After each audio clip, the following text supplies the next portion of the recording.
دوستو آج ہم بات کریں گے دنیا پر راج کرنے والے شاشکوں کے بارے میں جنہوں نے جیتے جی دنیا پر راج کیا، لیکن ان کی موت بہت دردناک تھی۔ کئی شاشک ایسے بھی ہیں جن کو سکون کی موت حاصل ہوئی، اور ان کی قبریں کہاں پر ہیں؟ سب سے پہلے بات کرتے ہیں ایسے شاشک کے بارے میں جسے کچھ لوگ خلنائک اور کچھ لوگ مہانائک مانتے ہیں۔ علاؤالدین خلجی کی موت ایک راج بنی رہی۔ علاؤالدین کی موت کو ہم نے راج اس لیے کہا ہے، موت سے پہلے تک کسی کو بھی یہ معلوم نہیں تھا کہ علاؤالدین خلجی اب کچھ ہی دیر کا مہمان ہے۔ نہ تو انہیں کسی طرح کی بیماری تھی، نہ کوئی کمزوری، اس کے باوجود ان کی موت نے دلی کو ہلا کر رکھ دیا تھا۔ حالانکہ اتہاسکار علاؤالدین خلجی کی موت کا ذمہ دار اس کے سب سے پسندیدہ وزیر ملک کافور کو مانتے ہیں۔ مشہور اتہاسکار ضیاء الدین برنی کے مطابق علاؤالدین کو اس کے وزیر نے دلی کی گدی کو ہتھیانے کے ارادے سے 4 جنوری سن 1316 کی رات بڑی بے رحمی سے مروا دیا تھا۔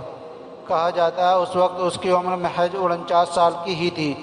آپ کی جانکاری کے لیے بتا دیں، علاؤالدین کی قبر دلی کے مہرولی علاقے میں قطب مینار کمپلیکس میں موجود ہے۔ دوستو بات اگر مانو اتہاس کے سب سے کرور ظالم شاشک چنگیز خان کی کرے تو اس کی موت بھی اپنے آپ میں بہت بڑی پہلی تھی۔ 4 کروڑ لوگوں کا قاتل، ہزاروں عورتوں کی عزت سے کھیلنے والا وحشی شاشک تھا۔ وہ اپنے آخری وقت میں لا علاج بیماری کی وجہ سے مارا گیا۔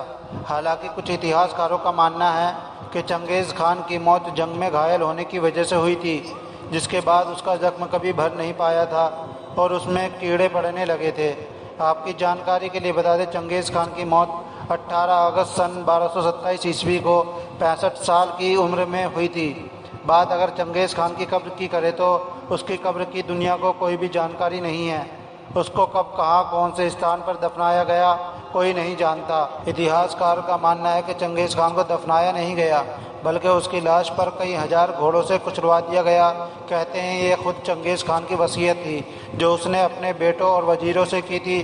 دنیا کے کرور چنگیز خان کا انت واقعی میں ڈرا دینے والا تھا۔ دوستو اگر بات شکتیشالی شاشک تیمور لنگ کی کرے تو اس کی موت اس وقت ہوئی تھی جب وہ چین کو فتح کرنے کا ارادہ بنا رہا تھا۔ وہ ہندوستان کی دلی سلطنت اور پھر ترکی کی مہان سلطنت عثمانیہ کو انکارا کے یدھ میں ہرا کر چین کی طرف آگے بڑھ رہا تھا، اور یہ ممکن بھی تھا کہ چین کو بڑی آسانی سے ہرا سکتا تھا، مگر دربھاگیہ کی وجہ سے، زکام کھانسی کی وجہ سے 4 فروری سن 1405 میں اس کی موت ہو گئی۔ آپ کی جانکاری کے لیے بتا دیں، اسے قزاقستان کے شہر سمرقند میں دفنایا گیا تھا۔ اس کی قبر سے جڑی بات یہ بھی ہے کہ اس پر ایک پتھر لگا ہے جس پر لکھا ہے کہ جب میں اپنی موت کے بعد دوبارہ اٹھ کھڑا ہوں گا تو پوری دنیا کانپ اٹھے گی۔ جو بھی میری قبر کو دوبارہ کھولے گا اس پر مجھ سے بھیانک شترو حملہ کرے گا۔ آپ کو جان کر حیرانی بھی ہوگی، اتہاس میں کئی بار تیمور لنگ کی قبر کھودی گئی، لیکن جس نے بھی ایسا کیا اس پر اچانک مصیبتوں کا پہاڑ ٹوٹ پڑا۔ سن 1941 کی بات ہے، سوویت سنگھ کے شاشک اسٹالین نے تیمور لنگ کی قبر کو کھودنے کی کوشش کی تھی۔ تبھی اچانک جرمنی کے تاناشاہ ہٹلر نے بھیانک حملہ کر دیا تھا، جس کے بعد راجنیتک پریشر کی وجہ سے تیمور لنگ کی قبر کو بند کروانا پڑا۔ نمبر 4 پر جس شاشک کی بات ہم کریں گے اس کا نام ہے ارطغرل غازی۔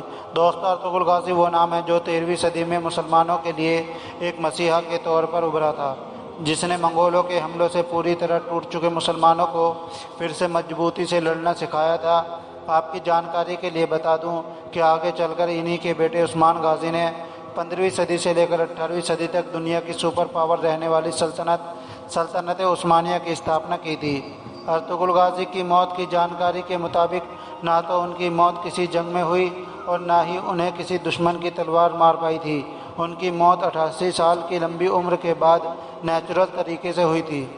آپ کی جانکاری کے لیے بتا دیں، ان کی قبر ترکی کے مشہور شہر سوگوت میں موجود ہے، جہاں ان کی قبر کے چاروں طرف ان کے دوارا جنگ میں فتح کی گئی زمین کی مٹی موجود ہے، جو آج بھی چیخ چیخ کر بہادری کی مثال دے رہی ہے۔ دوستو 5واں شاشک یہ وہ بد نصیب ہے کہ جس کے بارے میں اتہاس میں زیادہ جانکاری نہیں ملتی ہے، مگر اتنا تو سبھی جانتے ہیں کہ وہ مغل سلطنت کا آخری چراغ اور بادشاہ تھا، جس نے ہندوستان کی آزادی کے لیے انگریزوں کے خلاف اپنی آخری سانس تک جنگ لڑی تھی۔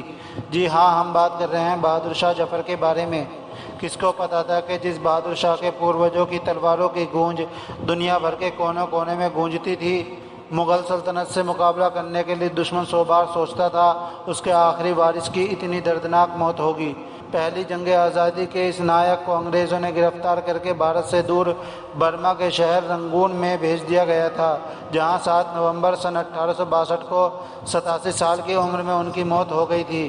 کہا جاتا ہے بہادر شاہ ظفر کی آخری خواہش تھی کہ انہیں ان کے ملک ہندوستان میں دفنایا جائے، لیکن انگریزوں نے ان کی اس آخری اچھا کو بھی پورا نہیں کیا تھا۔ بہادر شاہ ظفر کی قبر برما کے شہر رنگون میں آج بھی موجود ہے۔ تو دوستو، آپ کو ہمارے دوارا جانکاری دی گئی کیسی لگی کمنٹ کر کے ہمیں ضرور بتائیں۔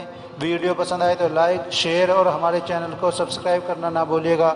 پھر ملتے ہیں ایک نئی ویڈیو کے ساتھ، تب تک کے لیے خدا حافظ۔